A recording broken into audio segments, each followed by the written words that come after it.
the things, and you would know what most of those things are. Please go ahead. Thank you, Mr. President. I'd like to know if you and the Prime Minister talked about having Israel pull back its troops before Hamas fully disarms. I know that's been an issue. Did you push for that today? Well, we talked about Hamas and we talked about disarmament, and they're going to be given a very short period of time to disarm, and we'll see how that works out.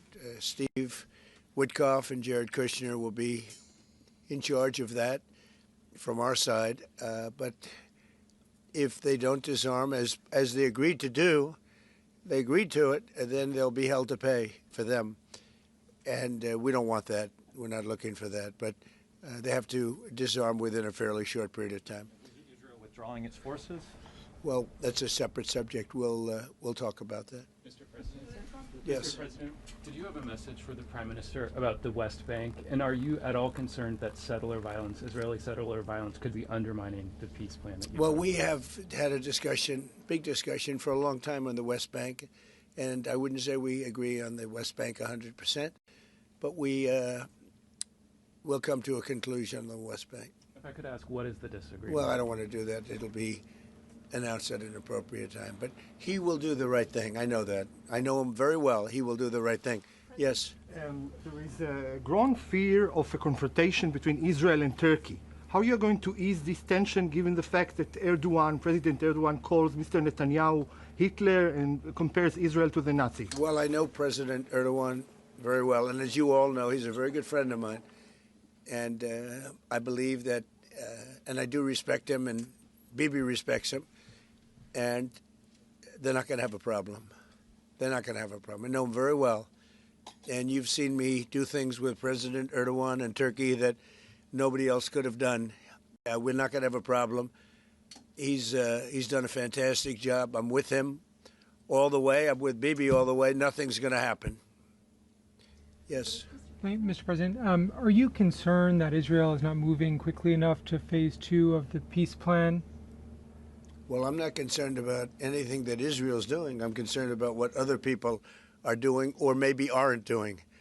But I'm not concerned. They've lived up to the plan. They're strong. They're solid. And sometimes they don't understand when somebody violates something that you want to give them a second chance. Well, we'll give them a couple of second chances. But no, Israel's lived up to the plan 100%. Don't forget, we made the plan possible by taking out Iran.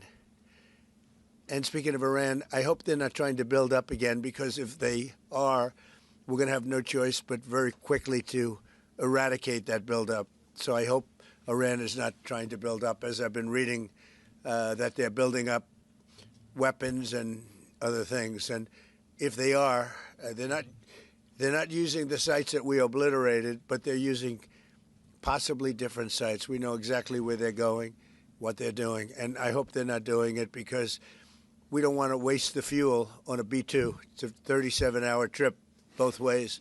I don't want to waste a lot of fuel. Okay? Mr. President, after your last remarks regarding the pardon request of Prime Minister Netanyahu, Herzog office told us that you have not talked after the official request of Prime Minister Netanyahu pardon. Can you clarify to us, did you talk Which about request it? are you talking about? With the President Herzog, the Israeli President Herzog. Did you talk with him directly? President Erdogan? Herzog. The Israeli President so you're talking Herzog. about pardon? Yeah. Oh, well, you got to say that. No, I think he's going to be in great shape. He's a wartime prime minister at the highest level. He's achieved tremendous success.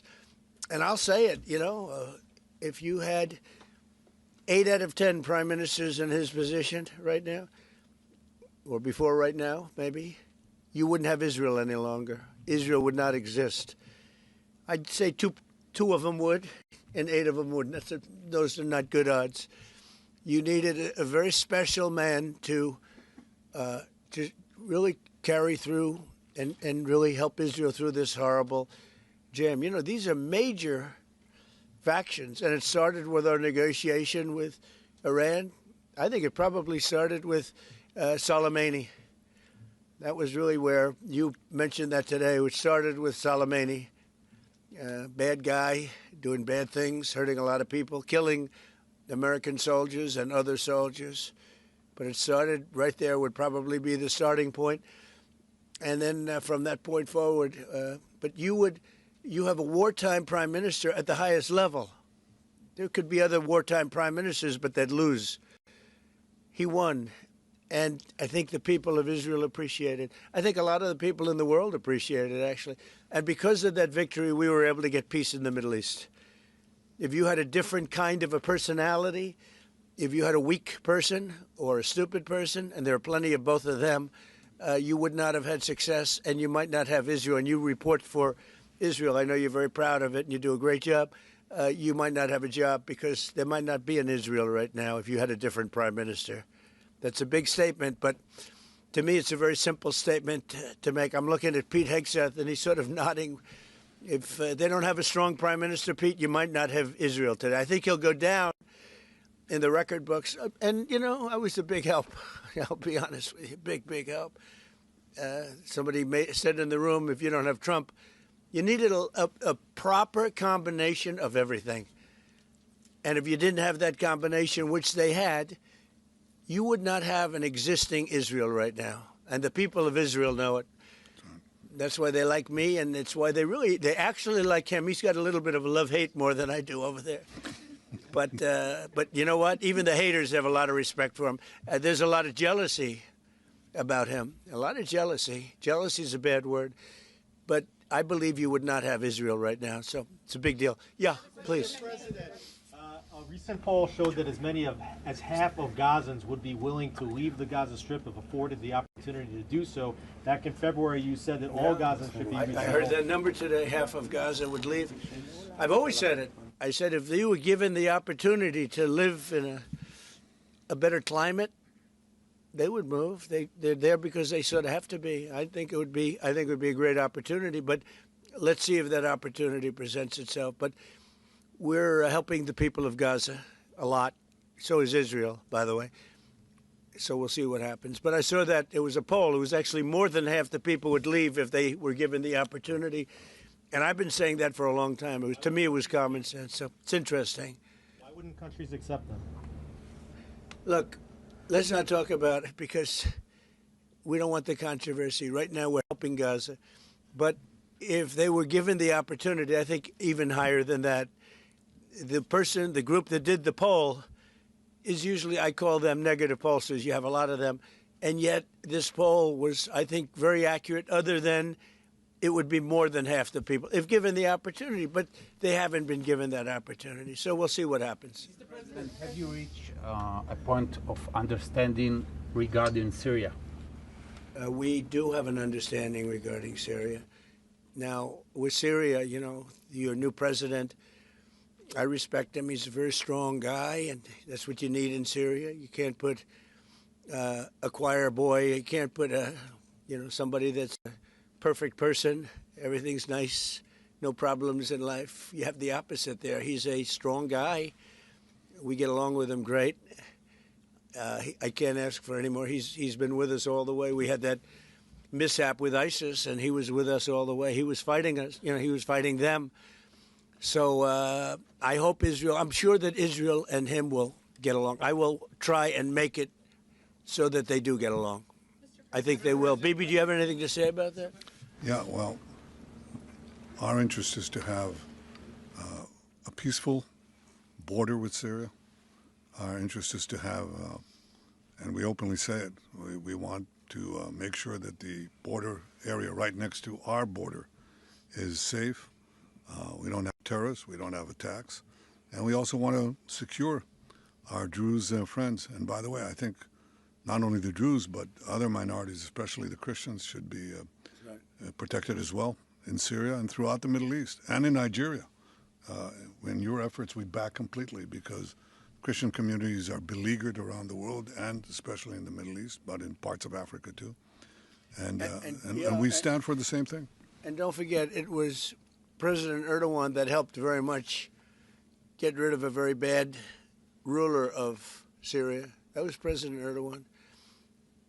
And he never wanted the credit for it, but he really gets a lot of credit. Bibi agrees with that. I agree with I mean, I know it. And President Erdogan should get a lot of good credit for what he did. He got rid of some very bad people. And, you know, they've been wanting to do that for 1,000 years with different names, but for 1,000 years in Syria. President Erdogan did it, and we give him a lot of credit. I give him a lot of credit. But I think it's going to work out well between Syria and Israel. Mr. President, about Lebanon. Yeah, go ahead, please. The Lebanese government, so what we saw, is not meeting the terms of the ceasefire agreement, has failed to disarm Hezbollah, actually. In your view, should Israel strike the terrorist organization again? Well, we're going to see about that. We'll see about it. The Lebanese government is at a little bit of a disadvantage, if you think of it, with Hezbollah. But Hezbollah has been behaving badly, so we'll see what happens. How close are we to another operation of Israel in Iran? You said before the meeting with Netanyahu that you are in support of Israel if the ballistic missile project will take on, and also the nuclear weapon. But after the meeting, after what you know from the intelligence, how close are we to another war with Iran? Well, I don't want to say that, but Iran may be behaving badly. It hasn't been confirmed, but if it's confirmed, look, they know the consequences. You know, consequences will be very powerful, maybe more powerful than the last time. Yeah. And Iran should have made a deal the last time. I gave them the option. I said, you can make a deal. Do it. I told them, do it. And they didn't believe me. Now they believe me. Do you have evidence that Iran is behaving badly, and what do you mean by that? This is just what we hear. But usually, where there's smoke, there's fire. Have you heard the expression? What do you mean related to their nuclear capabilities? Well, no, I'm hearing that they're not nuclear yet, but maybe nuclear too. The sites were obliterated, but they're looking at other sites. That's what I've heard. They're looking. So it'll take a long time. They're not going to go back to where they were, but they have other places they can go. And if they're doing that, they're making a big mistake. Yeah, please. There's no reason for them to do it. Mr. President, is the United States currently open to engaging in bilateral discussions with Tehran? We're hearing reports from numerous countries that there may be some discussions. Is that something you would support, or something that is happening? I would. You would support that? I would, yes. Right now. Thank you, sir. I have been, by the way, before the war, I would support that. I said to him, baby, I said, let's negotiate. And they didn't believe what was going to happen would happen. Yes, ma'am. On China. So China's been doing naval exercises basically to test encircling Taiwan. Can you explain to us what your knowledge is of that? What do you think about that? Have you had any discussions with China? Well, I have a great that? relationship with President Xi, and he hasn't told me anything about it. I certainly have seen it, but he hasn't told me anything about it, and I don't believe he's going to be doing it. Does it worry you? No, nothing worries me. But Nothing. you said where there's smoke, there's fire, right? So if you're if you're doing naval exercises and air exercises. Well, they've been doing naval exercises for 20 years in that area. Now people take it a little bit differently, but in fact larger than they're doing right now. So we'll see. But they've been doing that for 20, 25 years. Yeah. Mr. President, if you don't see Hamas disarm in that short amount of time that you're giving them, can you tell us what the next steps would be? It'll be horrible for them. Horrible. It's going to be really, really bad for them. And I don't want that to happen. But they made an agreement that they were going to disarm. And you couldn't blame Israel. By the way, we have other countries that will come in and do it. They said, let us do it for you if they don't. Countries that were with them wanted the deal to be made, agreed that they would disarm. And now if they say they're going to disarm, that's fine. If they say they're not going to disarm, those same countries will go and wipe them out. They don't even need Israel. You know, we have many countries, 59 countries that are in agreement. This is a real peace in the Middle East. And Hamas is a small part of it, but it's still a part of it. But we have 59 countries that signed on, big countries, countries that are outside of the Middle East, as you know the Middle East. They want to go in and wipe out Hamas. They don't want Israel. They don't need Israel. They want to do it because it's the right thing to do, because they were for the deal based on the fact that Hamas pledged, they swore that they were going to disarm. Now, if they're not going to disarm, those same countries will wipe out Hamas. President Trump, do you think that the PA should be involved the day after in Gaza Strip, even in the near future? And the same question to Prime Minister Netanyahu. Do you see a real opportunity that the PA will be in Gaza? Go ahead, Mimi. I think President Trump put clearly the conditions of reform that he wants to see in the PA for them to be involved. And I think he put it very clearly what he wants to see, the kind of real reforms, not just perfunctory reforms, but real reforms. Stop pay to slay, change the curriculum in your textbooks, open up a different society and a different future. If they do it, well, let them, I think it was clear. He put Pretty clear. He put guidelines that were, by the way, in the Trump plan of 2020. And they were put then in the 20 points. And it's up to them.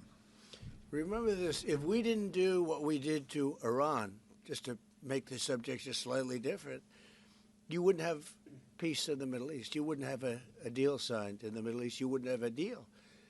Because other Arab nations, which are great people, I know them very well, they're great people, they wouldn't be able to have agreed to peace in the Middle East because you would have had a dark cloud hanging over everything. It wouldn't have been possible. So Iran has been greatly reduced in power, prestige. I don't want to use the word humiliation because, they're trying to build up again. But we can't let them build up because if they build up, there can't be peace in the Middle East. It was a mistake. When they wiped out Iraq and Iran were about the same power. And they fought each other with different names for 1,000 years. And then our country came out and blew up one of those two countries, namely Iraq. And all of a sudden, Iran had the whole Middle East all to itself. But that's not true anymore. That's not true anymore. Can you tell us something about your plan?